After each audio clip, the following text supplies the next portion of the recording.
मतलब ठोस क्यों नहीं किया? जब इतनी जगह बुलडोजर चलाया तो डांडा कांडा में बुलडोजर क्यों नहीं चला? नैनीशार की जमीन सरकार ने आज तक कैंसिल क्यों नहीं करी? वो तो कांग्रेस की सरकार थी। 143 आपने की होंगी, कराई होंगी, जो आपने बड़े ट्रस्टों को ज़मीन दी है, जो आपने बड़े लाला इनको आयुर्वेद के नाम पर ज़मीनें दी हैं, बहुत सारे राजनेताओं के नाम आएंगे सारे। वो बता देना एक इंच ज़मीन उन्होंने जब्त की हो, उन्होंने सैकड़ों एकड़ हेक्टर ज़मीन दी होगी, लोगों को दिलवाई होगी, लेकिन उन्होंने 1 इंच ज़मीन सरकार के पक्ष में जब्त नहीं कराई। उत्तराखंड में ज़मीनों की लड़ाई को ये जो लैंड जिहाद करके, और ये बदला जा रहा है, ये नियोजित तौर पर बदला जा रहा है। मतलब जनता के पैसों पर आप पूरा अस्पताल खड़ा करते हैं, मशीनें खरीदते हैं, मेडिकल कॉलेज, और फिर आप उसको प्राइवेट को सौंप देते हैं। जनता के पैसे पर, जनता के साधनों पर स्कूल खड़ा होता है, फिर आप उसको देते। एक जैसी शिक्षा क्यों नहीं है? जब आपको समाज में बराबरी करनी है, आप यूसीसी तो लाते हैं, बड़ी बड़ी बात तो करते हैं यूसीसी के बारे में, लेकिन आप समान शिक्षा क्यों नहीं लाते? आप समान स्वास्थ्य सुविधाएं क्यों नहीं देते? आज की कंडीशन यह है कि अगर कोई भी प्रधान कोई भी आरटीआई डाल के सब चीजें निकाल लेगा तो कोई प्रधान बच नहीं सकता मुकदमे से। तो आपने तो वहां तक करप्ट कर दिया है। हमारा मानना है कि जिनके पास समस्याएं होती हैं, समाधान भी उनके पास होते हैं, बस उनकी राय को महत्वपूर्ण बनाने का सवाल है, उनसे पूछने का सवाल है, उनके सामने प्रश्न खड़े करने का सवाल है। यही एक लोकतंत्र है। यहाँ आज खाली हिंदू मुसलमान थोड़ी होता है, अब दलित का कौन सा काम करते हैं? जो आज हिंदू मुसलमान कह रहे हैं, बड़ी बड़ी बात कर रहे हैं। हमारा साथी जगदीश की हत्या हुई, शर्ट वाले की, निर्मम केवल शादी करने पर सौतेले बाप ने किस तरह उसकी पूरी हड्डियां तोड़ दी। और उसमें हमारी जो सरकार है, डबल इंजन की सरकार, उसका कोई मंत्री, कोई मुख्यमंत्री, कोई जिला अध्यक्ष, कोई उसका एमएलए उसके घर वो व्यक्त करने नहीं कहा। और पूरा छात्र आंदोलन, जो पहला जो स्टूडेंट मूवमेंट हुआ है उत्तराखंड के अंदर, जिसने पहले 2 दिन का जो उत्तराखंड बंद हुआ है, वो हम लोगों के संगठन ने किया था, हम सब लोग शामिल थे उसमें। पिछले कुछ दिनों से उत्तराखंड में सशक्त भू कानून की मांग को लेकर आंदोलन हो रहे हैं। भू कानून एक जरूरी मुद्दा सब लोग बता रहे हैं। तो जन आंदोलन से निकले पीसी तिवारी हमारे साथ हैं। लगभग 5-6 दशक से वो जन आंदोलन की लड़ाई लड़ते आए हैं।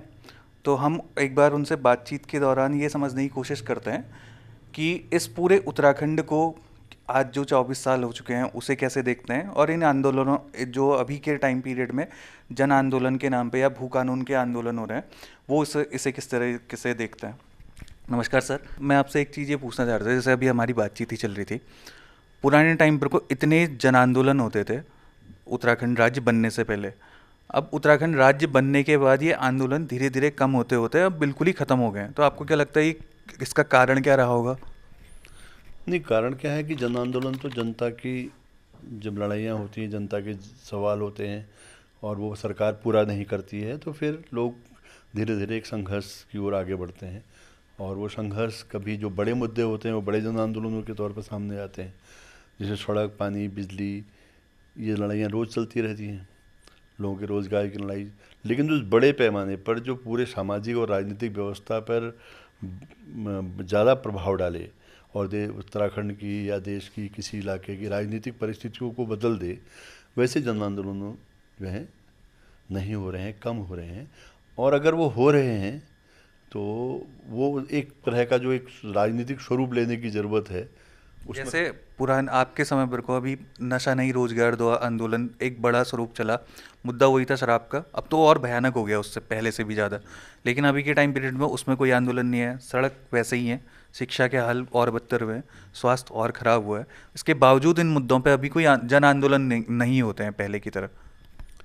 नहीं, मुझे लगता है कि होते तो हैं, लेकिन जैसे शुरुआत में हम देखते थे, जब हम छात्र संघों में आए थे, छात्रों में थे, तो उत्तराखंड का बंद आंदोलन हुआ था, चिपको आंदोलन, बंद बचाओ आंदोलन, ये काफ़ी बड़े आंदोलन हुए थे, जिसमें नैनीताल क्लब वाला मामला है, हल्द्वानी में तमाम लोग गिरफ्तार हुए थे, फतेहगढ़ सेंट्रल जेल से भेजे गए थे। और पहला जो उत्तराखंड बंद हुआ था वो 23 और 24 फरवरी 1978 को हुआ था।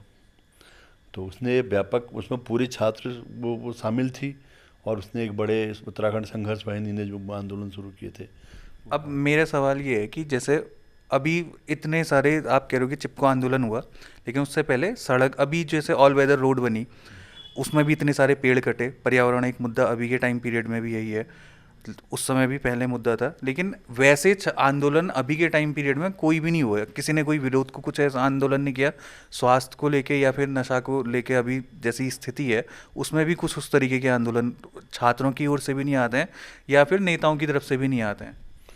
नहीं तो पहले जो आंदोलन चल रहे थे उसमें जब लड़ाई लंबी होती थी तो सरकार कहीं ना कहीं सुनती थी, बात करती थी, कहीं ना कहीं उसका प्रभाव पड़ता था समझ। आज के जो दौर में जो हमारी राजनीति है वो जनता से हटकर जो है कॉरपोरेट और बड़ी कंपनियों और ठेकेदारों उनके हाथों में जाके चली गई है।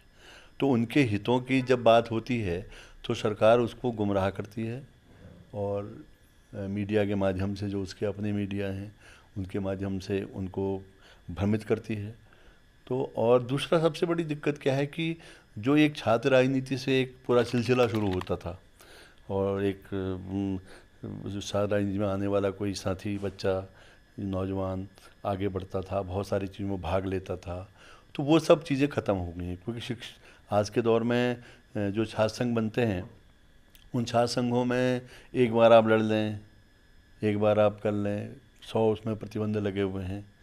तो जिसके चलते छात्र आंदोलन, युवा आंदोलनों का जो विकास की जो ज़रूरत होती है किसी भी लोकतंत्र के लिए, उसमें जो है कमी दिखाई पड़ती है।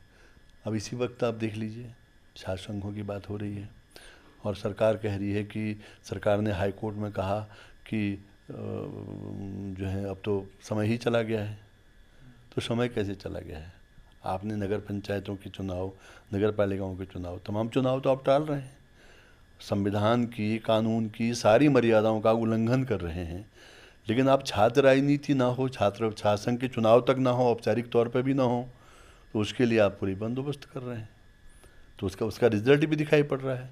अब छात्र चारों ओर से अगर संघर्ष कर रहे हैं, चुनाव की मांग कर रहे हैं और यहाँ तक कि आत्मदाह जैसे कदम उठा रहे हैं, जिसका हम समर्थन नहीं करते। हम तो चाहते हैं कि मजबूत लोकतांत्रिक संघर्ष शुरू हो, सरकार को उसकी गलत चीज़ों से झुकाया जाए, तो कम से कम वो स्थिति तो आ रही है। तो मेरा कहना है कि सरकार सुन नहीं रही है और छात्र और युवाओं में जो एक संगठित आंदोलन की एक भावना होती थी, राजनीतिक उसमें भाग लेने की होती थी, अपने मुद्दों के लिए लड़ने की होती थी, वो उत्तराखंड ही नहीं पूरे देश में होता था। जयप्रकाश नारायण जी का जब आंदोलन था तो उसके बाद उत्तराखंड संघर्ष वाहिनी यहाँ पर बनी थी, तो उस वक्त पूरे देश में आंदोलन था। अभी आप दोनों में अपने समय की छात्र राजनीति और अभी के समय की छात्र राजनीति पे अंतर देखते हो कोई? हाँ देखते हैं, ये देखते हैं कि उस वक्त की जो छात्र राजनीति थी, उस वक्त की जो वो जन आंदोलन, जनता के इस सवालों पे और बड़े सवालों के साथ डील कर रही थी। अभी जैसे उत्तराखंड में भू कानून से संबंधित एक आंदोलन चल रहा है और एक सशक्त भू कानून की मांग अभी चल रही है, तो इस आंदोलन को आप कैसे देखते हो? देखिए, जो ज़मीनों का जो संघर्ष है, प्राकृतिक संसाधनों पर जनता के स्वामित्व का जो संघर्ष है, किसके हाथ में वो रहेंगे, वो किसके लिए रहेंगे, कॉरपोरेट के हाथ में जाएंगे, कंपनियों के हाथ में जाएंगे, ठेकेदारों के हाथ में जाएंगे, चंद लोगों के हाथ में जाएंगे, या उनका उपयोग पूरे समाज के लिए होगा, बेहतर तरीके से होगा, ये लड़ाई तो पहले से भी रही है। अगर हम देखें कि जब आज़ादी के संघर्ष के बाद तराई में ज़मीनों को लेकर बहुत बड़े सवाल उठे और सीलिंग लागू करने की बात होती थी। प्राग फार्म में हम देखते थे काफ़ी बड़ा आंदोलन हुआ। ये बिंदु खत्ता में ही ज़मीन की लड़ाई शुरू हुई, कोट खर्रा में लड़ाई शुरू हुई, और जो बड़े बड़े फार्म लोगों ने ले लिए थे, कब्जा लिए थे सही और गलत तरीके से, तो उनके खिलाफ लड़ाई हो रही थी।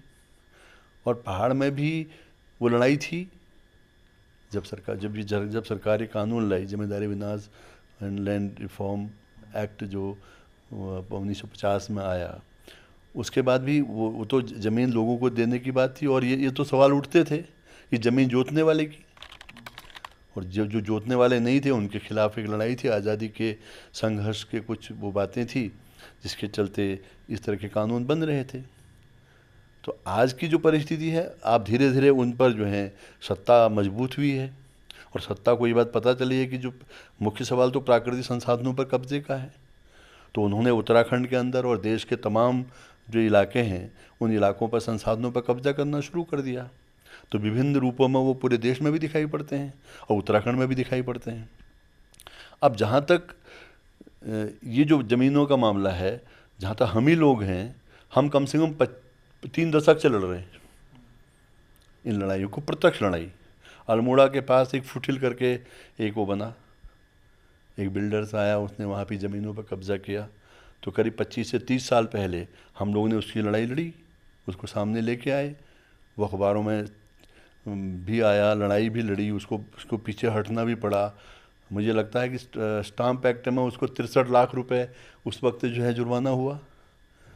तब भी वो धमकाने आते थे, लड़ने आते थे। तो वो लड़ाई हुई, वो लड़ाई में हम लोग प्रत्यक्ष शामिल थे। अभी वाले आंदोलन में आप प्रत्यक्ष रूप से कहीं पर को दिख नहीं रहे हो?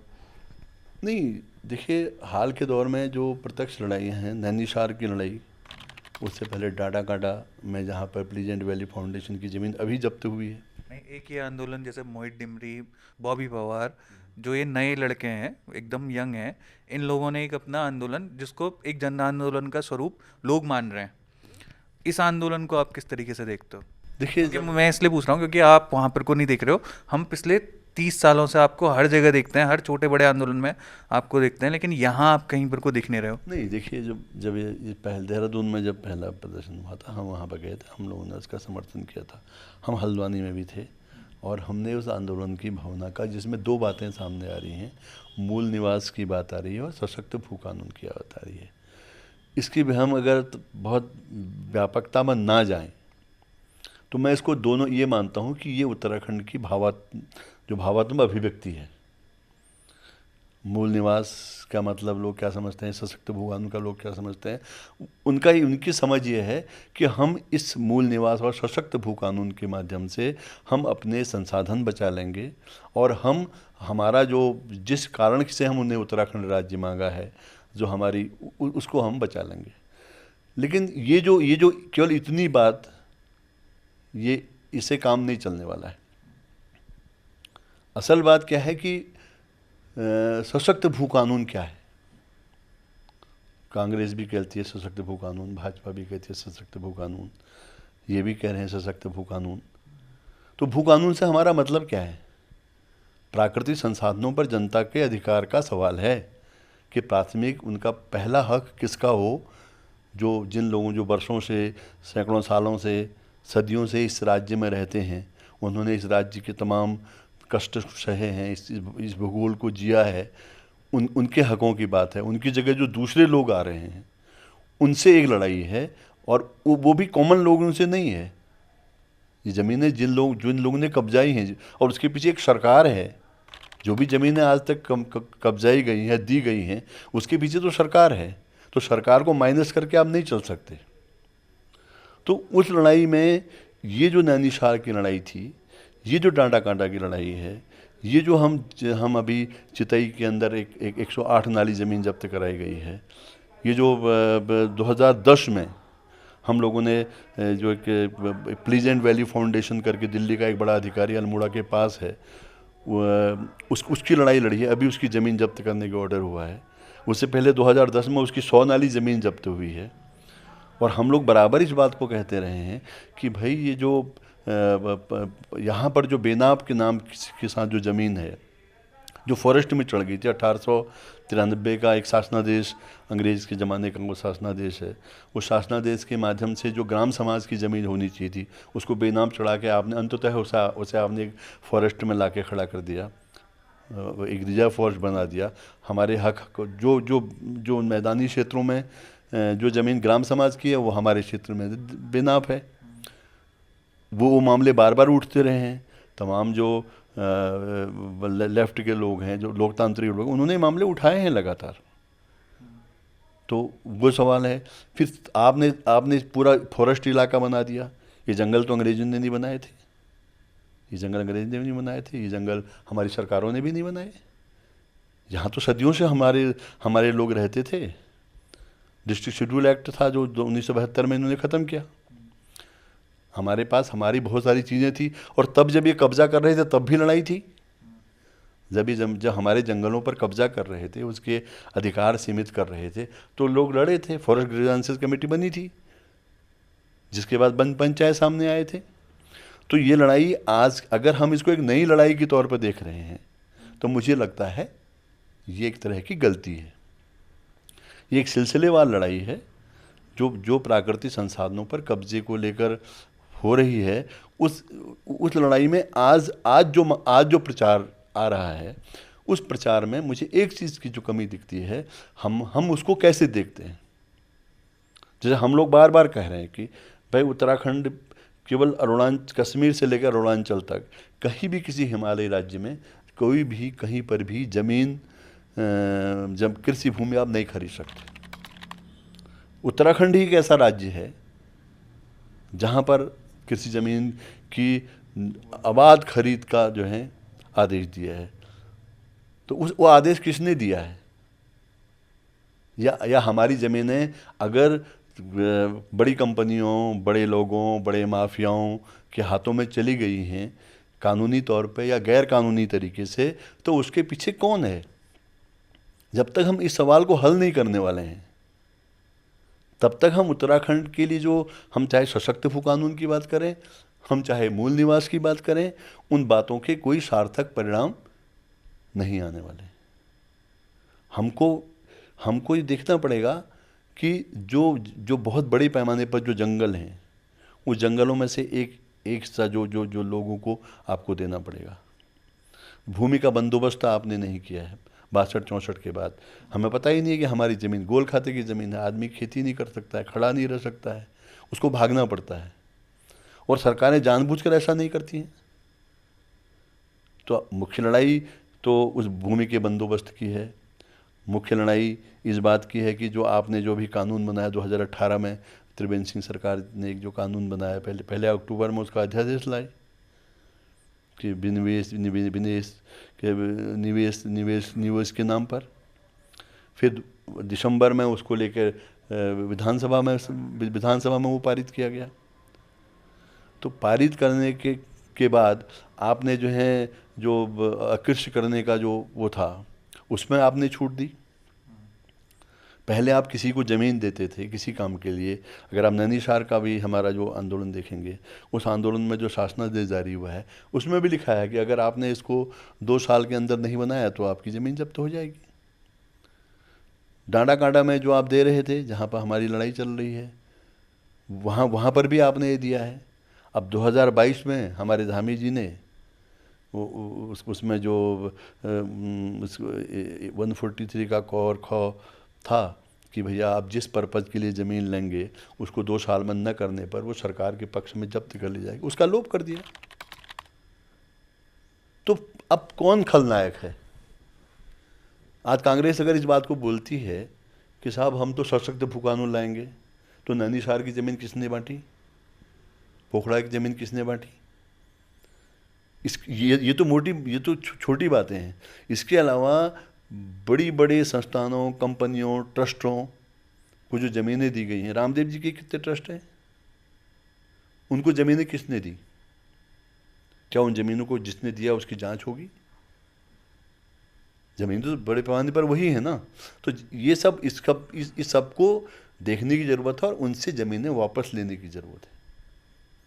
अगर उस ज़मीनें वहाँ से वापस ली जाएंगी, तब जाके यहाँ के लोगों को मिलेंगी, और तब जाके उसकी कैसी व्यवस्था है इस पर बात होगी। तो इसलिए सशक्त भू कानून का मतलब हमारा ये मानना है कि उत्तराखंड में जो कृषि भूमि है, जो प्राकृतिक संसाधन हैं, और जो यहाँ की जो संस्कृति है, और हिमालय की जो विशेष परिस्थितियाँ हैं, संवेदनशील हिमालय की जो सारी चीज़ें हैं, उन सारी चीज़ों को लेकर ये राष्ट्रीय चिंता का विषय है, अंतर्राष्ट्रीय चिंता का विषय है। इसलिए यहाँ पर 371 तरह की धारा का लाभ मिलना चाहिए। आप लोगों के जो उत्तराखंड परिवर्तन पार्टी थी, उसके घोषणा पत्र में भी ये आर्टिकल 371 में शामिल करने वाली बात है।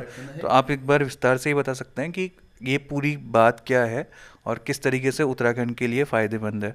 दूसरा एक छोटा सवाल इसमें मैं ये ऐड कर रहा हूँ कि आप अभी के टाइम पीरियड में भू कानून आंदोलन जो ये चल रहा है, इसकी मांग और मूल निवास वाला जो मुद्दा है, इन सारे को अपनी पार्टी की ओर से किस तरीके से देखते हैं? देखिए, हम लोगों का जो कहना है इस सवाल पहाड़ के प्राकृतिक संसाधनों के सवाल पर, एक तो सबसे बड़ी बात है कि हम चाहते हैं कि जिस तरह से पूरे हिमालयी क्षेत्रों को कश्मीर से लेकर अरुणाचल तक संरक्षण प्राप्त था और हो रहा है, उसके अलावा भी आदिवासी क्षेत्रों को हुआ है, तो उसमें जो संविधान के जो 371 के अंतर्गत उसमें पॉइंट्स हैं, तो उसके बारे में उत्तराखंड को भी मिलना चाहिए। उत्तराखंड उसको डिजर्व करता है, पूरे हिमालय को बचाने के लिए, उत्तराखंड को बचाने के लिए उसमें आना चाहिए। वो एक व्यापक प्रश्न है और मैं समझता हूँ कि इस पर हमारी विधानसभा को, हमारे राजनीतिक दलों को, चाहे कांग्रेस हो चाहे भाजपा हो, जो भी दल हैं, उन दलों को अपनी राय स्पष्ट करनी चाहिए। उन्होंने इस पर प्रस्ताव पास करके केंद्र को भेजना चाहिए। अगर हम ये मानते हैं कि ज़रूर इस बात पे एक उत्तराखंड की सरकार से होगा नहीं, लेकिन धामी जी की सरकार इस बात पर अगर पास करती है, इसको भेजती है, तो कम से कम साधन आपका नहीं भी लगेगा तो आपकी मंशा स्पष्ट हो जाएगी। पर मुझे लगता है ये मंशा में भी ये अस्पष्ट है। फिर दूसरा सवाल आता है, जब इतना बड़ा फॉरेस्ट कब्जा है, संसाधनों की जब हम बात करते हैं तो हमारी नदियाँ भी हैं, हमारे हिमालय भी हैं, हमारे क्या कहते हैं जंगल भी हैं, सारी चीज़ें हैं। उन संसाधनों पर का जो अधिकार है, जब हम लोग संघर्ष कर रहे थे शुरू के दिन, तो हमारा तो कहना था, उत्तराखंड संघर्ष वाहिनी जब हमारे पूर्व संगठन था, हमारे कहते प्राकृतिक पर्वतीय संपदा पर हम किससे रोजगार पाना हमारा जन्म सिद्ध अधिकार है। हमारी जीविका का आधार उनको बनना होगा, हमसे उनको हटाकर आप नहीं चल सकते। तो ये जब है, तो आज उसको कैसे क्रियान्वित किया जाए, कैसे लाया जाए, इस पर व्यापक बहस की ज़रूरत है। अगर हम जोशीमठ को ख़त्म कर रहे हैं आज, तो फिर आप और वहाँ के सारे उनको वो कर रहे हैं, तो उससे भी हमारा घाटा है। आप चार धाम सड़क से जो जिस तरह से आप काम कर रहे हैं, स्थानीय लोगों के रोज़गार पर असर उसका पड़ता है। और हिमालय की जो एक अपनी संवेदनशीलता है, उसकी जो एक पवित्रता है, उस पर भी असर पड़ रहा है। तो हमारा मानना है कि इस हिमालय को एक राष्ट्रीय और अंतर्राष्ट्रीय धरोहर के तौर पर इसको रखना चाहिए, और ये हमारी नीति का हिस्सा है हिमालय पर अलग से बात करने का। और जहाँ तक मूल निवास का और उसका सवाल है, वो तो देश में 1950 के आसपास जो भी था वो उसका मूल निवासी था, तो उसको तो इन्होंने जानबूझकर उसको कॉम्प्लिकेट किया है। जब पहले से ही मूल निवास प्रमाण पत्र बनते थे या उसके स्थायी निवास, उसके दोनों के अलग अलग हक है, वो लगा हुआ है। वो भी जटिल सवाल है, उस सवाल पर भी बैठकर सबको बात करने की ज़रूरत है। और तीसरा जो मुद्दा आता है हमारे पास कि कैसे इसको किया जाए, हमारा साफ कहना है कि जब तक हम किसने किया, खलनायक कौन है और नायक कौन है, तो हमको उनकी पहचान करनी पड़ेगी और उनको जो है सामने लाना पड़ेगा। भाई आपकी नीतियों से हुआ, व्यक्तियों से विरोध नहीं है। मेरा किसी उत्तराखंड के जो कोई मुख्यमंत्री बना है उनसे संघर्ष भी होंगे, नैनीताल में भी होंगे, तमाम जगह भी होंगे, लेकिन हमें लगता है कि वो तो दिल्ली की कठपुतलियाँ हैं। दिल्ली जो कहेगा वो करेंगे, उनकी डोर उत्तराखंड के अंदर नहीं है। जब उत्तराखंड में उनकी कोई बात ही नहीं है तो जो कहेंगे वो उसी तरह से चलेगा। तो एक तो राजनीतिक तौर पे, सामाजिक तौर पे बदलाव हमें इसको देखना पड़ेगा। इसलिए यहाँ की जो मूल समस्याएं हैं हमारी, मतलब स्वास्थ्य की सो हैं, शिक्षा की हैं, और आपका जो है क्या कहते हैं ये नशे की बहुत बड़ी समस्या है। तो हम तो तभी हमारा जो अंदर बड़ा आंदोलन था हमारे गांव से शुरू हुआ था, नशा नहीं, रोज़गार दो, काम का अधिकार दो। तो आज दोनों ही मुद्दे सबसे हुए हैं। तो उस मुद्दे पर सरकार को बात करनी चाहिए। तो ये व्यापक प्रश्न है, उस व्यापक प्रश्न को सही तरीके से हल करने की ज़रूरत है। और हमारी पार्टी उत्तराखंड की अस्मिता के सवाल पर संघर्ष करती हुई रही है, और लगातार हम लोगों ने संघर्ष किए हैं। भ्रष्टाचार के खिलाफ लड़ाइयाँ लड़ी हैं, गलत विकास की नीति के खिलाफ लड़ी हैं। जब मुलायम सिंह यादव उत्तर प्रदेश में थे और उन्होंने उन्होंने उस वक्त एक अभियान चलाया था कि आप पहाड़ में हेलीकॉप्टर से जाके देखिए, जो भी जगह आपको पसंद आती है वहाँ उसको आप चुन लीजिए, और हम जो वहाँ पर सड़क और पानी और बिजली आपको देंगे।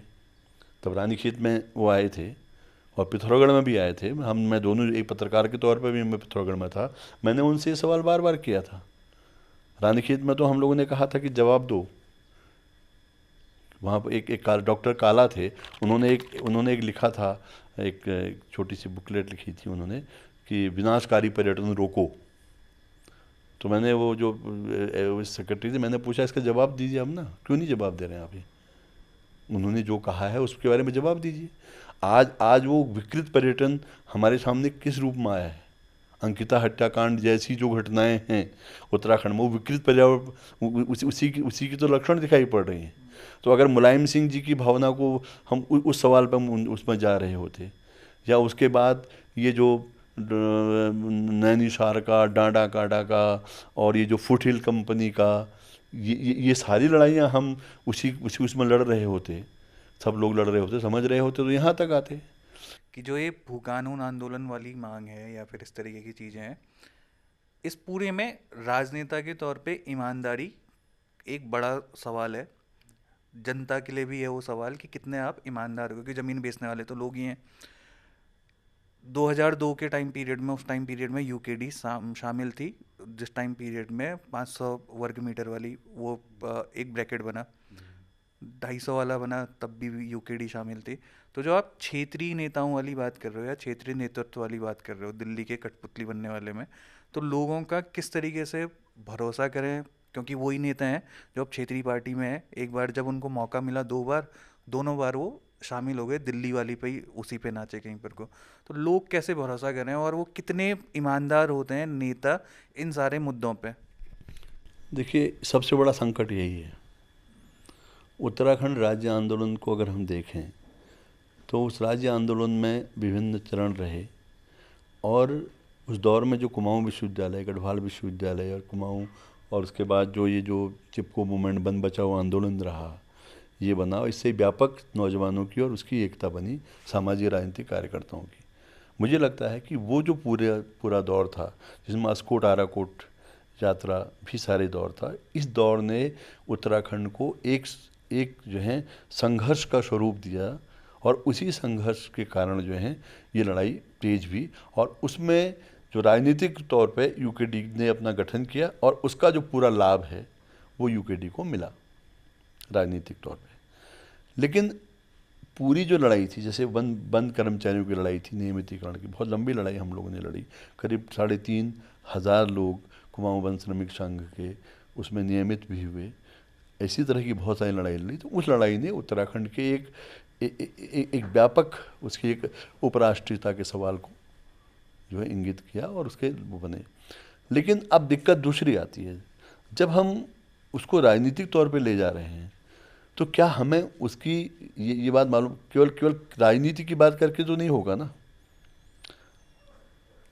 आपने जो लोगों के विस्थापन का सवाल था, तो उत्तराखंड संघर्ष वाहिनी ने जब ये धारचूला के पास तवा घाट में बहुत बड़ा ज़मीन का वो हुआ था, तो उसकी लड़ाई लड़ी और उनका विस्थापन कराया।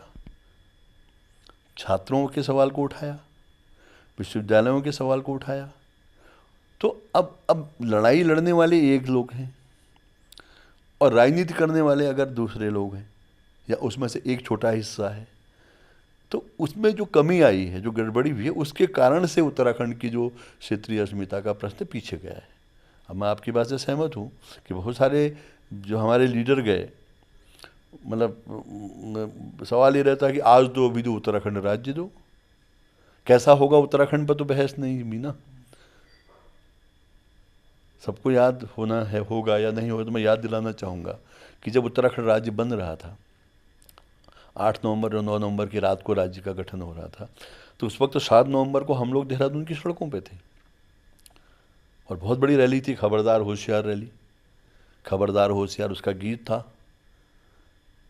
कि भाई खबरदार खबरदार उत्तराखंड राज है ये, खबरदार खबरदार। तो कैसा राज्य हो, इस पर लड़ रहे थे। लेकिन अगर हम उस लड़ाई को लड़ रहे होते तो राज्य की परिस्थिति ये नहीं बनती। और जब हमने बीच में समझौता कर लिया, किन्हीं कारणों से हम उनकी सरकारों में चले गए, और हमने तो उससे उसका नतीजा ये हुआ कि हमारा भरोसा ख़त्म हो गया।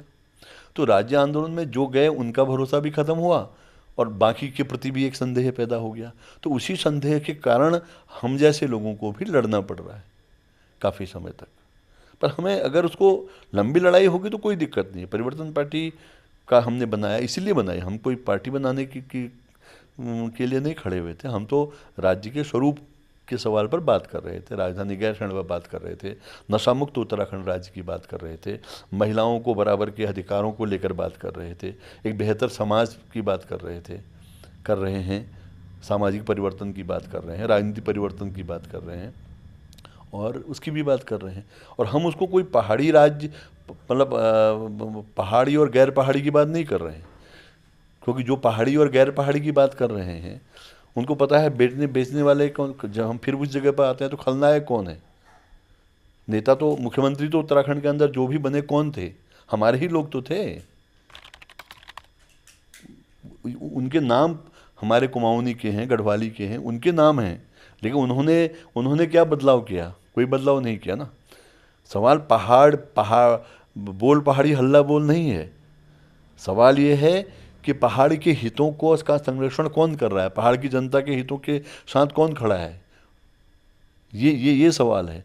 और ये सवाल अगर नहीं हल किया जाएगा तो हमको जैसे महाभारत का युद्ध है, वो तो अपने ही तो लोग हैं सारे, उनसे ही लड़ना पड़ेगा। भ्रष्टाचार करने वाले कौन है, जमीन देने वाले कौन है? वही सारे लोग हैं। कानून बनाने वाले लोग कौन हैं? जब ये 143 में 154 में सब ये परिवर्तन किया है तो वो किसने किया है? 12.5 नाली, 12.5 एकड़ से ज़्यादा ज़मीन की उद्योग के नाम पर खरीद का कानून किसने बनाया है?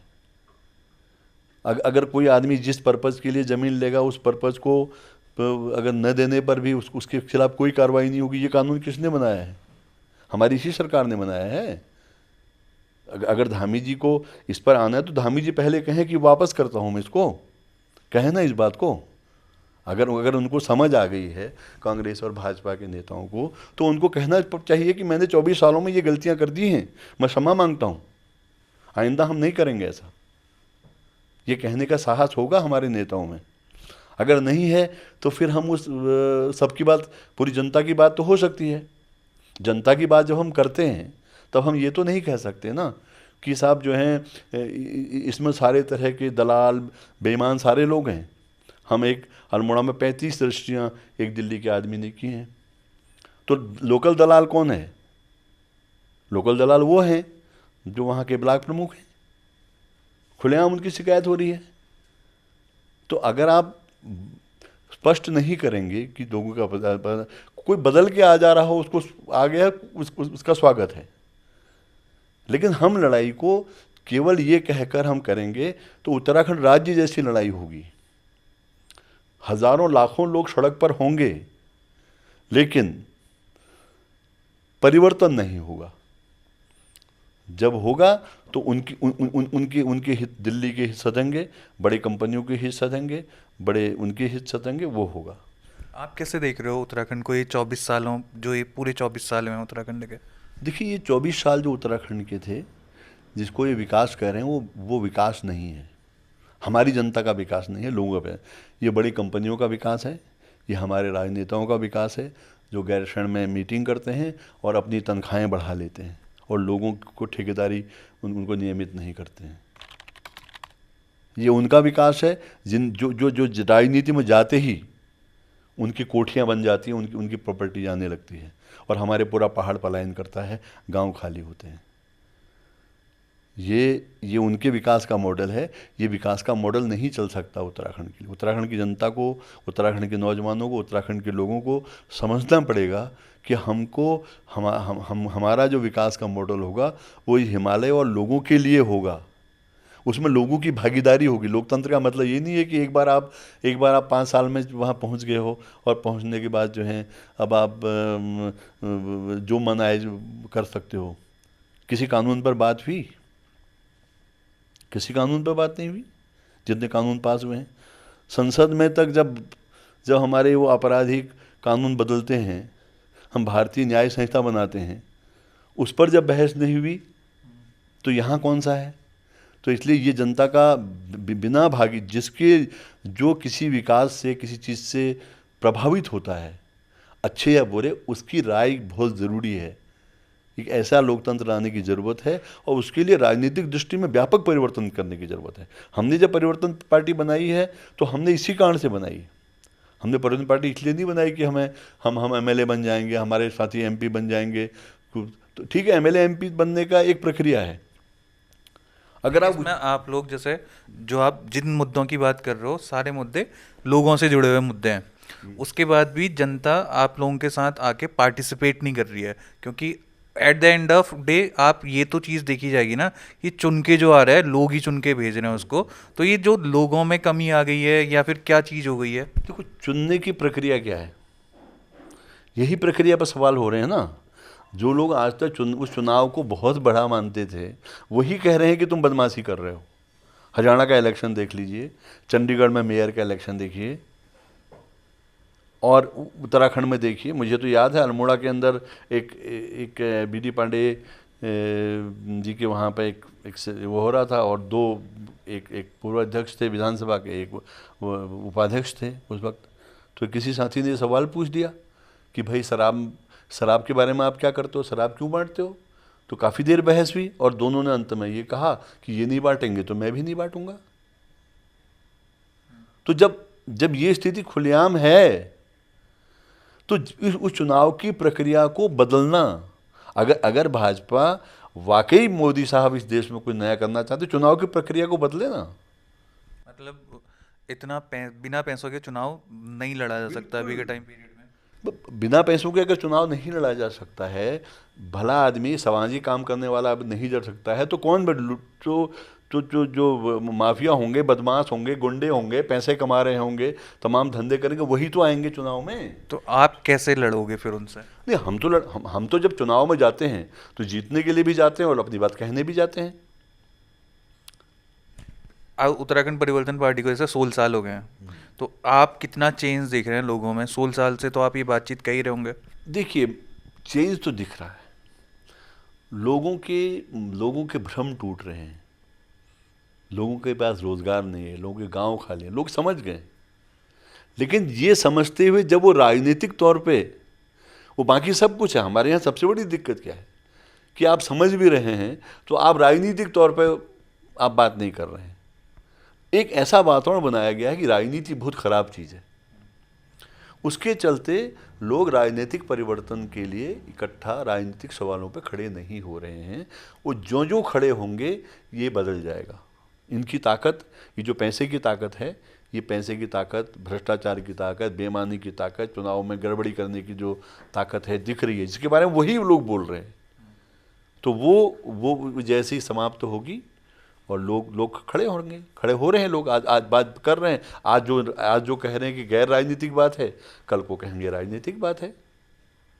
ये राजनीतिक प्रश्न है, सत्ता एक राजनीतिक प्रश्न है।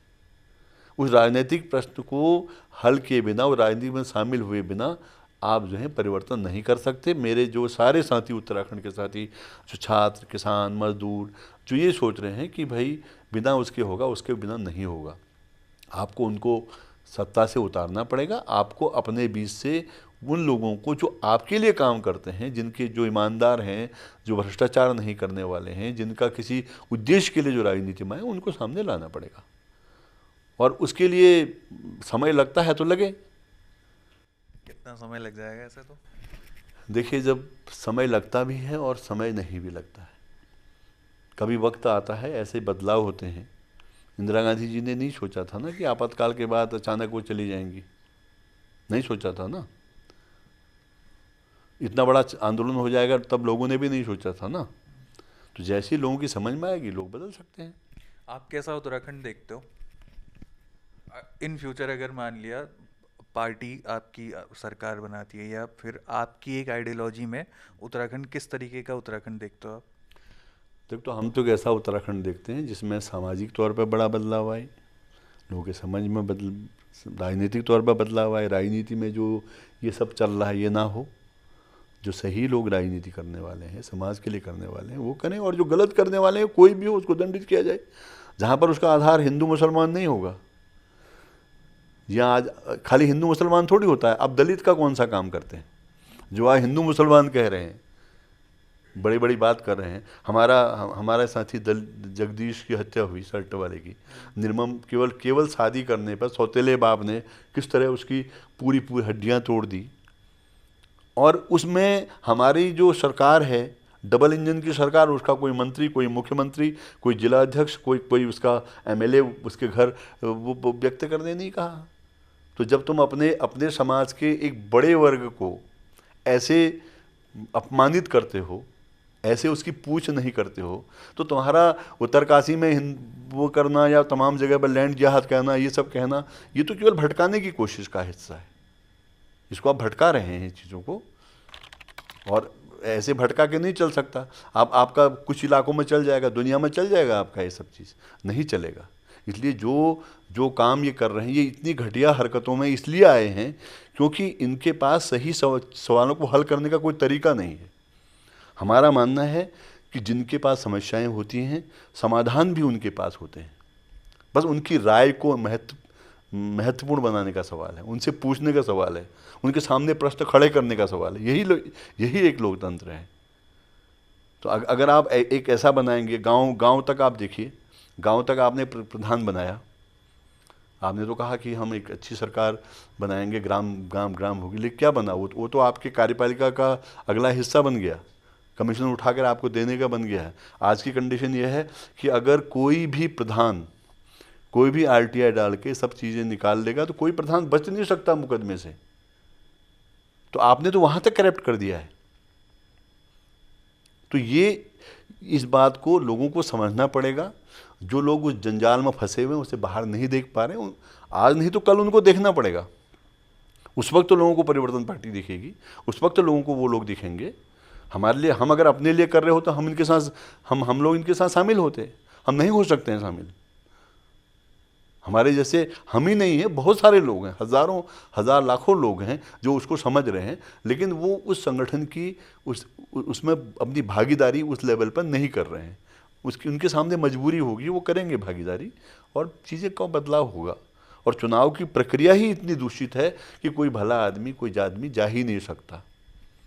ये मैं सारी चीज़ें जैसे इसलिए पूछ रहा हूँ क्योंकि 24 साल हो गए हैं, गैरसैंण राजधानी वो मामला वैसा ही है, या फिर शिक्षा स्वास्थ्य इतना ख़राब हो गया, बिल्डिंग के बिल्डिंग बने हुए हैं, डॉक्टर अभी भी नहीं है, स्कूलों की बिल्डिंग खाली हो गई हैं, टीचर्स वहाँ नहीं है, पूरा का पूरा हमको अगर आप देखोगे तो एक अब लोग बोलने ही लग गए हैं कि उत्तराखंड एक फेलियर स्टेट है, पूरा का पूरा कहीं पर को।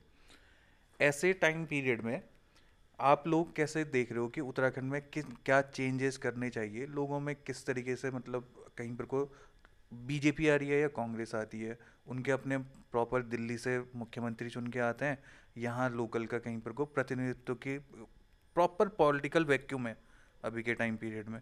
उस वैक्यूम को ऐसा नहीं है कि 2 साल 5 साल हो गए हैं, लगभग 2009 के बाद जब से खंडूरी यहाँ से मुख्यमंत्री हटे तब से एक पूरा पॉलिटिकल वैक्यूम है। उसके बावजूद भी क्षेत्रीय पार्टियाँ अपनी जगह बनाने में लगभग नहीं बना पाई हैं कहीं पर को। तो उसका क्या रीज़न समझते हैं आप? उसका रीज़न सबसे बड़ा ये रीज़न है कि जो स्वास्थ्य है, शिक्षा है, उसको बाजार का हिस्सा बनाया गया है। हम लोगों का जो एक स्लोगन है, नारा है कि शिक्षा है सबका अधिकार, बंद करो इसका व्यापार। स्वास्थ्य है सबका अधिकार, बंद करो इसका व्यापार। हमने तो जन स्वास्थ्य संघर्ष मोर्चा बनाया था। हमारी तो मैडम की गलत इलाज से, अस्पताल में गलत इलाज से वो नहीं रही। तो आपने ऐसा कैसे बनाया इसको? मतलब जनता के पैसों पर आप पूरा अस्पताल खड़ा करते हैं, मशीनें खरीदते हैं, मेडिकल कॉलेज, और फिर आप उसको प्राइवेट को सौंप देते हैं। जनता के पैसे पर, जनता के साधनों पर स्कूल खड़ा होता है, फिर आप उसको देते। एक जैसी शिक्षा क्यों नहीं है? जब आपको समाज में बराबरी करनी है, आप यूसीसी तो लाते हैं, बड़ी बड़ी बात तो करते हैं यूसीसी के बारे में, लेकिन आप समान शिक्षा क्यों नहीं लाते? आप समान स्वास्थ्य सुविधाएं क्यों नहीं देते?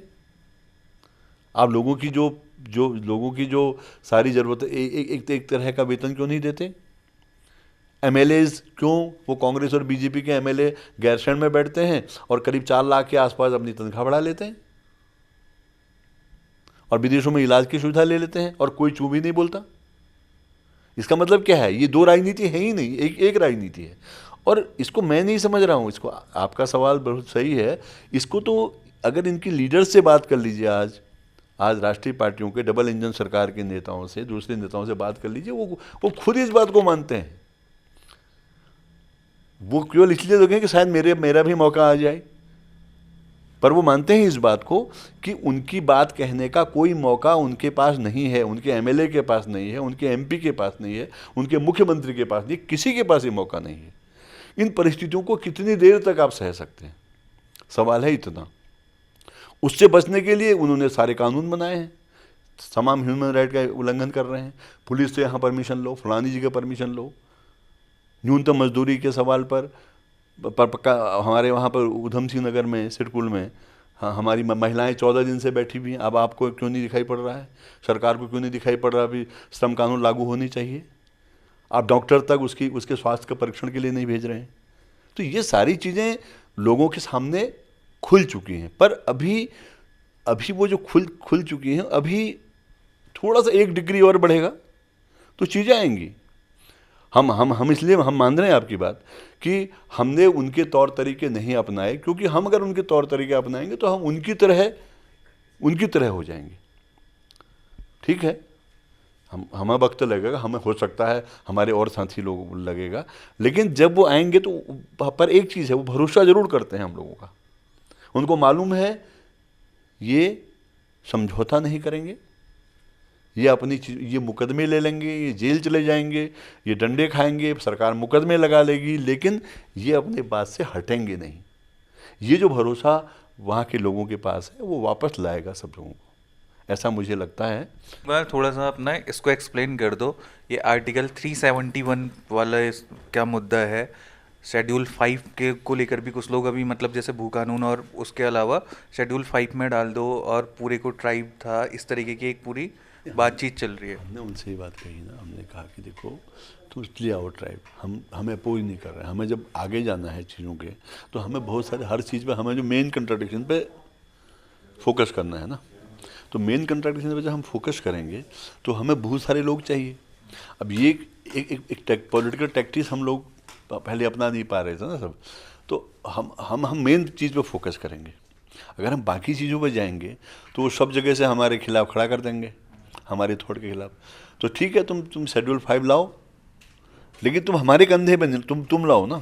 उनके सामने दिक्कत क्या है, वो चाह रहे हैं कि दूसरे लोग आके हम सोचें और तुम काम कर दो।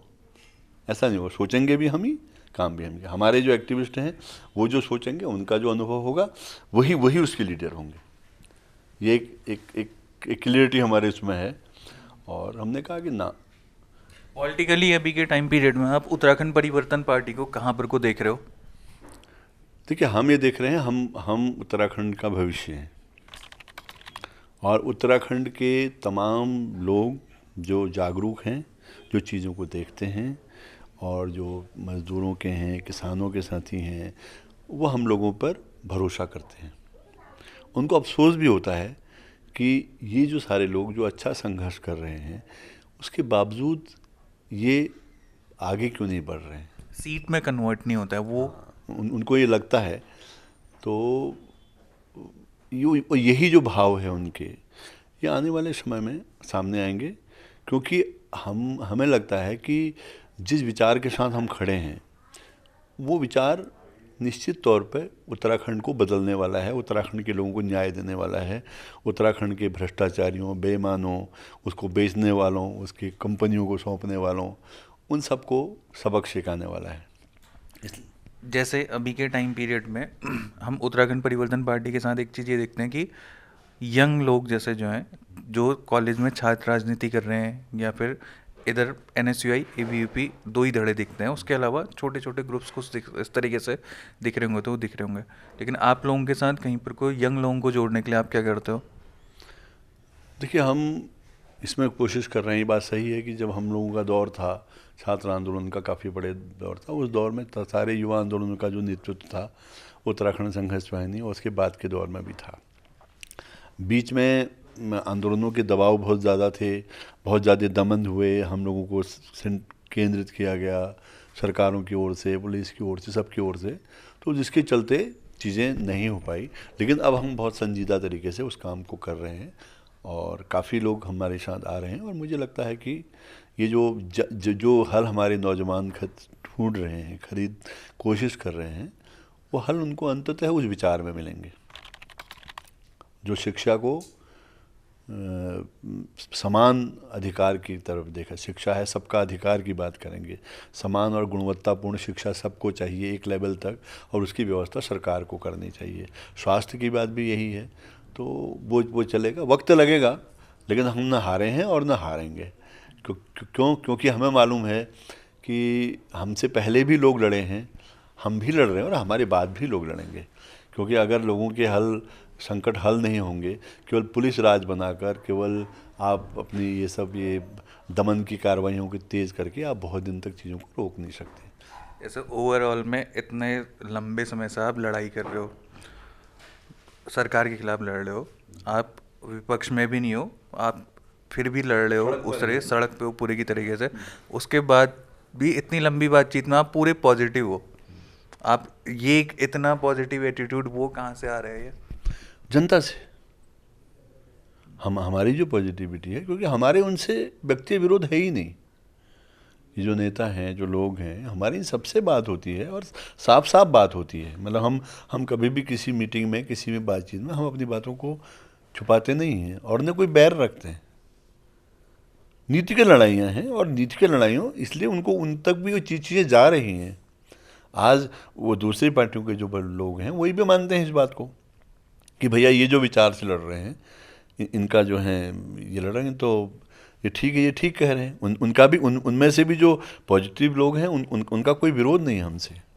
क्यों नहीं है? क्योंकि उनको मालूम पड़ रहा है कि जो वो झेल रहे हैं वो दिख रहे हैं उनके सामने। तो पॉजिटिव एटीट्यूड तो पब्लिक के लिए है। और दूसरा उसका एक सबसे बड़ा कारण है कि हमारी निजी महत्वाकांक्षा का सवाल नहीं है। ये हमारी निजी महत्वाकांक्षा का सवाल नहीं है, ये हमारे समाज की ज़रूरत है। आज नहीं समझ रहे हैं तो कल समझेंगे। उनमें से भी जो ज़रूरतमंद है वो हमारे पास ही आते हैं, उनके पास नहीं जाते। अब आप देखिए ना कि ये कहते हैं हमने क्या कर लिया। कोई सत्तारूढ़ दल जो रहे हैं, कांग्रेस बीजेपी के लोग रहे हैं, वो बताएं कि उन्होंने इतने समय में जो भू कानून की बात कर रहे हैं, उन्होंने कौन सी एक ज़मीन जब्त कराई है? उनके प्रभाव से एक ज़मीन कौन सी जब्त हुई है? कोई नहीं हुई है।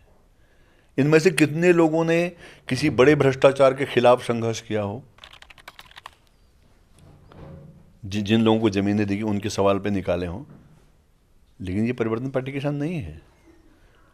अगर नैनीशार का मामला है, डांडा कांडा का मामला है, उससे पहले फुटहिल का मामला है, या आज फलसीमा का मामला है, या चितई का मामला है, क्लाउड 9 में जब वो सारे रास्ते वास्ते बंद कर रहे थे तो जाने वाले हम ही सब लोग थे, हमारी ही टीम के लोग थे, हमारे जैसे ही लोग थे। मतलब मेरे पार्टी के बाहर भी हैं वो बहुत सारे लोग जो लड़ाई का हिस्सा बनते हैं। अगर जगदीश का मामला है तो हमारे लोग लगे हैं। दलितों पे इतने मामले उत्तराखंड के अंदर आए हैं, लेकिन उन सारे मामलों में हम लोग गए हैं। कफलटा कांड में जब हम छात्र थे उस वक्त हम पूरे कफलटा कांड में गए हैं, उसकी लड़ाई लड़ी है, उसकी रिपोर्टिंग की है हमने पत्रकार के तौर पे। और जब आज जगदीश का मामला है तो ये पहला मामला है जिसमें कहीं पर भी समझौता नहीं हुआ। हमने तो देखा ना कि वो भी आए, काफ़ी लोग जो हैं वो आके सरकार से मिल गए, प्रशासन से विज्ञासन में हो रहा था। हमने कहा नहीं, ये तो मानवता का मामला है। तमाम केवल वो दलितों की लड़ाई नहीं थी, सारे लोगों की लड़ाई थी जो समाज को न्याय पसंद लोग हैं। तो वो आधार तो बड़ा है, बढ़ रहे हैं। हमारा चुनाव कितने का है? हम अगर मेंबर ऑफ पार्लियामेंट का चुनाव अपनी गाड़ी से लड़ते हैं, और गाड़ी से लड़के अगर हम खर्चा लगाते हैं, हमारे पास कुछ बाइक रखे हैं, कुछ चीज़ें रखी हैं, अपनी कुछ लोगों की गाड़ी है, पेट्रोल डाल के लगा रहे हैं, हमारा डेढ़ लाख 2 लाख का खर्चा है। डेढ़ लाख 2 लाख का खर्चे में तो आप ग्राम मेंबर का नहीं लड़ रहे हैं। तब भी हमारी गाड़ी 3 दिन के लिए बंद कर दी। उसके लिए हम हाई कोर्ट गए। हमने नौकरशाह की नहीं सुनी। हमने कहा अच्छा, तो हमारी गाड़ी तुम बाकी में क्यों नहीं देख रहे हो? हमने उनको हर जगह इस बात का एहसास कराया है, न्याय की लड़ाई है, होगा। और ये बात लोगों तक गई है थोड़ा। हाँ, हम मानते हैं कि जब आप झाड़ू लगाते हैं कमरे में तो झाड़ू भी टूटते हैं, दिक्कतें होती हैं भाई, वो भी घिसता है। तो जैसे ही नए और सक्षम समर्थ लोग आएंगे, हम उनके हाथों में चीज़ें सौंपेंगे, हम मौज से लेंगे। हमने तो किसी को भी नहीं रोका। और दूसरा बात है कि हम लोग किसी सामान्य आदमी के खिलाफ नहीं हैं। ये जो संकट है ना, इस लड़ाई को बहुत चालाकी से बदला जा रहा है। उत्तराखंड में ज़मीनों की लड़ाई को ये जो लैंड जिहाद करके, और ये बदला जा रहा है, ये नियोजित तौर पर बदला जा रहा है। जो संविधान की कसम खा के संविधान की पूरा उल्लंघन कर रहे हैं। संविधान तो ये कितना बड़ा फ्रॉड है, कितनी बड़ी वो है। अगर कोई मुख्यमंत्री, कोई प्रधानमंत्री, कोई मेंबर ऑफ पार्लियामेंट, कोई मेंबर ऑफ MLA, अगर कोई वही कर रहा है तो आप तो ठीक है, पहले बदल दो ना। आपको लगता है पहले बदल दो, ताकत दिखा दो, बदल दो अपने का। तो ये जो षड्यंत्रों की जो राजनीति चल रही है, उसके कारण लोग कुछ देर के लिए तो गुमराह हो रहे हैं, लेकिन परमानेंट नहीं हो सकते लोग, क्योंकि अंततः उनको रोटी कपड़ा मकान अपना गांव चाहिए। कोरोना ने हमको सिखाया कि हमारी ज़मीन कितना महत्वपूर्ण हमारे लिए है। और उसी वक्त उन तमाम बड़े बड़े क्या कहते हैं भूमाफियाओं को, पैसे वालों को ये सिखाया कि जाओ जाके जमीन लो, क्योंकि तुम वहाँ सुरक्षित नहीं हो। तो इससे तो लड़ाई और तेज हो गई है।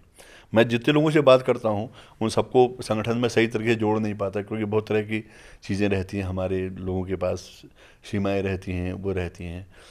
और वो इसलिए नहीं है कि हमारे पास संसाधन नहीं आ सकते, वो इसलिए नहीं है सीमाएं।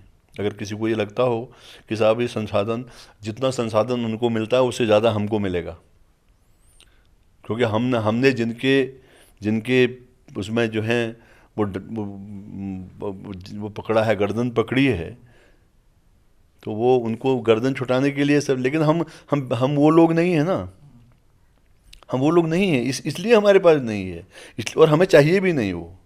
अगर हम वहाँ रहेंगे, मैं तो जब छात्र संघ में था, मैं चुनाव लड़ा था, तो मेरे आप उस वक्त के उनसे मालूम कर लीजिए, हमने कहा लोगों से, देखो हमें वोट दोगे तो मेरे साथ लड़ना पड़ेगा, और अगर नहीं लड़ोगे तो मुझे वोट मत देना। और जब वो लोग चले गए तो मैं वापस उनके पास गया, तुमसे ये कहा था, तुम कहाँ चले गए हो, वापस लाया। और पूरा छात्र आंदोलन, जो पहला जो स्टूडेंट मूवमेंट हुआ है उत्तराखंड के अंदर, जिसने पहले 2 दिन का जो उत्तराखंड बंद हुआ है, वो हम लोगों के संगठन ने किया था, हम सब लोग शामिल थे उसमें। हम 3-3 महीने जेल रहे, 3-3 महीने अंडरग्राउंड रहे, लेकिन हमारे कॉलेज में कोई भी एक्टिविटी, कोई भी उसके विकास का संघर्ष नहीं रुका। हम लोगों ने तब नंदीलाल वाल्मीकि से, सफाई कर्मचारी से छात्र संघ का उद्घाटन कराया, वो भी अपने आप में है। क्योंकि हम जानते हैं कि जो दृष्टिवान लोग समाज के अंदर हैं, जो समाज को केवल अपने स्वार्थों की दृष्टि से नहीं देखते हैं, मानवता की दृष्टि से देखते हैं, संवेदनशील उसकी देखते हैं, वो सब लोग इस बात को समझ रहे हैं। लेकिन उनकी एक गलती, एक कमी हो रही है कि वो राजनीति से अपने को हटा रहे हैं। वो अच्छे लोग हैं, वो चाहते हैं अच्छी चीज़ें हो, लेकिन मेरा ये कहना है आज के दौर में कि जब तक आप उस राजनीति को नहीं पकड़ोगे, वो राजनीति का हल नहीं निकालोगे, तब तक आप नहीं कर सकते।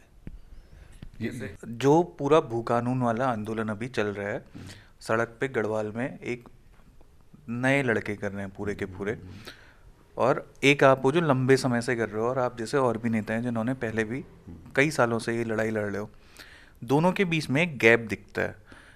या तो ऐसा दिखता है कि आप लोग गाइड नहीं कर रहे हो, या फिर नए लड़के आप लोगों का गाइडेंस लेना ही नहीं चाहते हैं। तो ये जो गैप है, ये इसको कोई भर सकता है? नहीं, देखिए, जब ये लड़ाई शुरू कर रहे थे और सब बात आ रही थी, क्योंकि उससे पहले चुनाव में आया कि साहब सशक्त भू कानून, कहाँ से आया, क्यों आया पता नहीं, व्हाट्सएप में आया।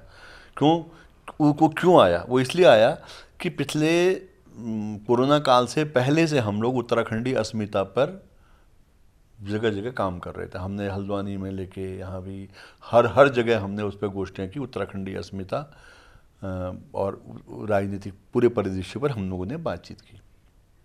उससे वो चीज़ें बन रही थी, और कुछ प्रत्यक्ष लड़ाइयाँ हमारे सामने आ रही थी, जिसमें नैनीशार था, डांडा कांटा था, तमाम इलाकों में वो भी आ रही थी। लोग उस बात को महसूस कर रहे थे। तो उसके आने का जो प्रभाव पड़ा, उसके बाद ये मामला आने लगा कि ये मुद्दा है, और मुद्दे के तौर पर वो एक पूरे प्रचार तंत्र में सशक्त भू कानून हिमाचल की बात, उसकी बात आने लगी। और जब वो आई तो फिर लोगों ने उस सवाल को उठा लिया, और उसमें अच्छा उसका एक पक्ष और है कि पहाड़, मतलब एक पहाड़ीवाद भी शुरू हुआ कि शायद इसका हल जो है पहाड़ के लोग, पहाड़ीवाद है। तो वो भी गुमराह करने वाली बात है। भाई हम स्वामी मन्मथ को, हम नारायण स्वामी को जिन्होंने नारायण आश्रम बनाया, हम सल्ला बहन को, क्या हम उनको खारिज कर दें? जिन्होंने जिन्होंने सब लगाया, क्या पहाड़ को बेचने वाले जो विभीषण हैं, जो लुटेरे हैं, जो जो उनके दलाल हैं, क्या हम उनको माफ़ कर दें या उनको चिन्हित ना करें या वो अपना अपना रुख ना बदलें? ये तो गलत होगा ना। तो ये लड़ाइयाँ वो लोग लड़ाते हैं, उनके विचार लड़ाते हैं और उसको गैर राजनीतिक बनाने की कोशिश करते हैं बार बार। कई बार क्या है, एक आसान हल के तौर पे लोग इस बात को उठाते हैं और एक उसमें जो है फिर उनके लोग फुल के चले जाते हैं। जैसे जब अन्ना का आंदोलन हुआ था देश के अंदर, तो वो तो बहुत बड़ा परिवर्तन कर सकता था, लेकिन परिवर्तन नहीं हुआ। क्यों नहीं हुआ? क्योंकि वो राजनीतिक तौर पर अस्पष्ट था। तो उसी तरह उत्तराखंड आंदोलन में ये बात आएगी, और जिन जिन नौजवानों से हमारे पूरे संपर्क हैं, हम मोहिन की बात करें या बॉबी से हमारी बात हुई, हमने उसको सपोर्ट भी किया चुनाव में, हमने उसको मॉरल सपोर्ट दिया, हमारे जितने लोग हो सकते थे हमने उसको वहाँ भी सपोर्ट किया बेरोजगारी के सवाल को मुख्य तौर पे। और उसके बाद ये जो सारे लोग हैं, ये हमसे, मतलब हमारी इनसे पूरी बातचीत है, वो लगे बातचीत है, लेकिन हम ये मान रहे हैं कि ये नारे का कि वो जल्दी समझ में आ जाएगा कि बोल पहाड़ी हल्ला बोल से काम नहीं चलेगा, सही और गलत की पहचान करेगा, समाज के नायक और खलनायकों की पहचान करेगा, अच्छी राजनीति और बुरी राजनीति के बीच फ़र्क करना पड़ेगा, और जो काम करने वाले जो लोग हैं, जिनके लिए काम हो रहा है, उनकी भागीदारी सुनिश्चित करने का सवाल उठेगा। इन सवालों को हम नहीं देखेंगे तो नहीं चल सकता। हमारे यहाँ तो हुए थे ना धर्म सिंह रावत जी, जो IAS थे, वो जाके GPO पर धरने पे बैठे थे। उन्होंने दायित्वशीलता की एक बात कही, तो दायित्वशीलता कहाँ है? हमें इस बात का फक्र है कि चुनाव में फलाने में ना होने के बावजूद हम लोगों ने जो काम किए वो कोई कांग्रेस के नेता, भाजपा के नेता ने नहीं किए, हमारे साथियों ने जो काम किए। वो बताते हैं ना, एक इंच ज़मीन उन्होंने जब्त की हो, उन्होंने सैकड़ों एकड़ हेक्टर ज़मीन दी होगी, लोगों को दिलवाई होगी, लेकिन उन्होंने 1 इंच ज़मीन सरकार के पक्ष में जब्त नहीं कराई होगी। वो हम लोगों ने किया, हमारे साथियों ने किया। जैसे नए जितना भी आंदोलन अभी, अब पिछले कुछ सालों से मैं एक ट्रेंड देख रहा हूँ, उत्तराखंड में कुछ भी होता है तो उसका सॉल्यूशन भू कानून, सशक्त भू कानून जैसा कहीं पर को, हर प्रॉब्लम का सॉल्यूशन सशक्त भू कानून ही कहते हैं। तो क्या है ऐसा कुछ? ना, ये हमारे ये सरलीकरण है चीज़ों का, ये बहुत सरलीकरण है। सशक्त भू कानून से आप ठीक है, हमारे यहाँ 99% अब दलित आ गए हैं, दलित हो गए हैं, दलित नहीं मतलब भूमिहीन हो गए हैं, जो है ना। पहले तो दलितों के पास ज़मीनें नहीं थी, बहुत कम ज़मीनें थी, अब भूमिहीन हो गए हैं सारे लोग, क्योंकि 10 नाली से नीचे की ज़मीन में आदमी भूमिहीन होता है, वो सब हम भूमिहीन हैं। अब सवाल इस बात का आता है कि थोड़ा मुझसे क्या कह रहा था, मैं कह रहा था कि अभी के टाइम पीरियड ना हर मर्जी की दवा भू कानून हो गया है। भू कानून दर्द नहीं हो सकता। हमारा स्पष्ट मानना है कि सामाजिक परिवर्तन में आपको इक्वलिटी देनी पड़ेगी। आपके समाज में इतने भेद, आपकी एक आइडेंटिटी थोड़ी है। आप उत्तराखंडी हैं, उत्तराखंड में भी आप फिर सवर्ण और अवर्ण हैं, फिर आप ब्राह्मण हैं और ठाकुर हैं, आप पिथौरागढ़ के हैं, आप अल्मोड़ा के हैं, आप टिहरी के हैं, आप पौड़ी के हैं। तो 50 तरह की आइडेंटिटीज हैं ना हमारी, वो अलग अलग समय पर अलग अलग कारणों से प्रभाव में आती हैं। तो जब तक वो अपनी जगह रहें, लोगों के समाज का विकास, परिवार का, संस्कृति अपने हिसाब से होगा, ज़रूरतों के हिसाब से होगा, लेकिन कम से कम सरकारों को तो किसी भी तरह का वो नहीं करना पड़ेगा। तो आपको एक ऐसी व्यवस्था सुनिश्चित करनी पड़ेगी, एक ऐसा सामाजिक परिवर्तन करना पड़ेगा। मैं शिव को पूजूं, मैं राम को पूजूं, मैं किसको, मैं ग्वल्य को पूजूं, क्यों ज़रूरत है? अगर आप इतना ही है तो हमारे देवता तो हमारे अपने ही देवता है ना। ग्वल्य है, तमाम क्या कहते हैं, हरजू हैं, कटूर हैं, और कहीं महासू देवता बैठते हैं, कहीं बैठते हैं, वो तो हमारे लोग नायक, उनके बारे में क्यों नहीं बात कर रहे हैं हम? जब हमें उत्तराखंड की चिंता है, उत्तराखंड की बात कर रहे हैं, तो हम इनकी बात करें। तो उनके वो हल नहीं निकलेंगे। महिला और पुरुष में कितना अंतर है? क्या जेंडर इशू को हम सॉल्व कर पाए हैं? क्या हमने अपनी बहनों को, महिलाओं को वो बराबर राइट दे पाए हैं? नहीं दिया है ना। हम उसके खिलाफ नहीं लड़ रहे हैं। ये लोग जो इसको लड़ रहे हैं, क्या कहते हैं, लैंड जिहाद के लड़ रहे हैं, हम उनसे पूछना चाहते हैं वो बताएं किस जगह उन्होंने भूमाफिया के खिलाफ लड़ाई लड़ी है। एक जगह बता दें कि वहाँ हमने भूमाफिया के खिलाफ लड़ाई लड़ी है। नहीं लड़ी है उन्होंने लड़ाई। तो समाज, जब हम राजनीति की बात करते हैं, देखिए जब हमारी बात हो रही थी पूरे देश में, आम आदमी पार्टी के साथियों से भी बात हो रही थी और वो चाहते थे कि हम लोग रहें, तो हमने उनसे कहा देखिए आपके और हमारे में एक अंतर है। हम राष्ट्रीय स्तर पर एक बड़े मोर्चा बनाने की, जो एक बड़े बदलाव के लिए, उसके लिए हम सहमत हैं। लेकिन हमारी एक दिक्कत है, क्योंकि हमें ये नहीं मालूम है कि आप लोगों का पूरे चीज़ों पर क्या दृष्टिकोण है। ये विविधता भरा देश है, उत्तराखंड भी बड़ा विविध, अलग अलग तरह की चीज़ें हैं। तो उन सबको सम्मान देते हुए, उन सबके अस्तित्व को स्वीकारते हुए, उन सबकी बातों को लेते हुए हम कैसे एक बेहतर और सार्थक चीज़ बना सकते हैं, इसकी ज़रूरत है। और वो केवल भूकानून से, भूकानून अगर मान लीजिए, क्या भूकानून बनाएंगे आप? क्या ये जो ज़मीनें आप ये जो 143 आपने की होंगी, कराई होंगी, जो आपने बड़े ट्रस्टों को ज़मीन दी है, जो आपने बड़े लाला इनको आयुर्वेद के नाम पर ज़मीनें दी हैं, बहुत सारे राजनेताओं के नाम आएंगे सारे। पहले तो उसको आप साबित सबके सामने ले तो आओ कि पिछले 24 सालों में या 24 सालों से पहले आपने कितनी ज़मीनें कितने ट्रस्टों को दी, हरिद्वार में कितनों को दी, यहाँ कितनों को दी, और जिन्होंने ली उन सबको लेके आओ सामने, फिर उनको वापस करो। सरकार क्यों नहीं बांट सकती? अगर कोई सरकार है तो वो क्यों नहीं कर सकती? तो वो करे। तो फिर अगर आप ये सब करना शुरू करेंगे, भाई रोटी कपड़ा मकान न्यूनतम ज़रूरत तो सबको चाहिए ना। और सम्मान भी चाहिए। भारत के संविधान ने कहा है कि हमें मानवीय गरिमा चाहिए, आर्थिक, सामाजिक, राजनीतिक मानवीय गरिमा के साथ हमें मिलना चाहिए। तो वो क्या आपकी सशक्त भू कानून से हो जाने वाला है? ये सवाल तो हमारे साथियों को सोचना पड़ेगा, आज नहीं तो कल सोचना पड़ेगा।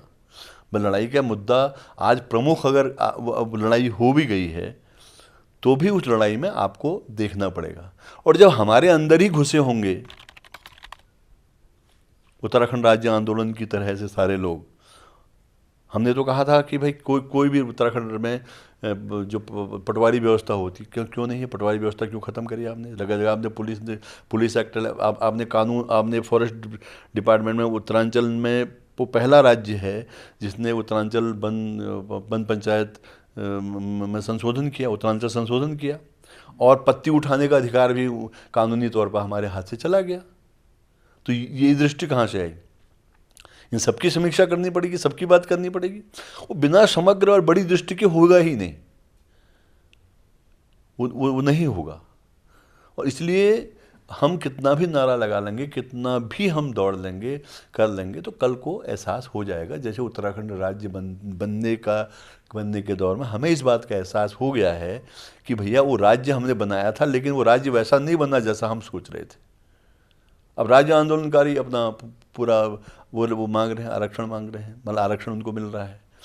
पर राज्य में तो सबने लड़ाई लड़ी थी ना। कौन था जो राज्य में, छात्र, नौजवान, वकील, पत्रकार, कौन था जो सामने नहीं था लड़ाई के? तो कुछ लोगों को अगर आप सुविधाएं देंगे और बाकी को नहीं देंगे, तो वो तो आपने राज्य की भावना को ही समाप्त कर दिया। बेहतर राज्य होता, सबको मिलता। तो बहुत सारी चीज़ें हैं, उससे समाधान नहीं होगा। और सरकार को वो ये चीज़ें कई बार अच्छी लग रही है ना, वो भी बोल रही है,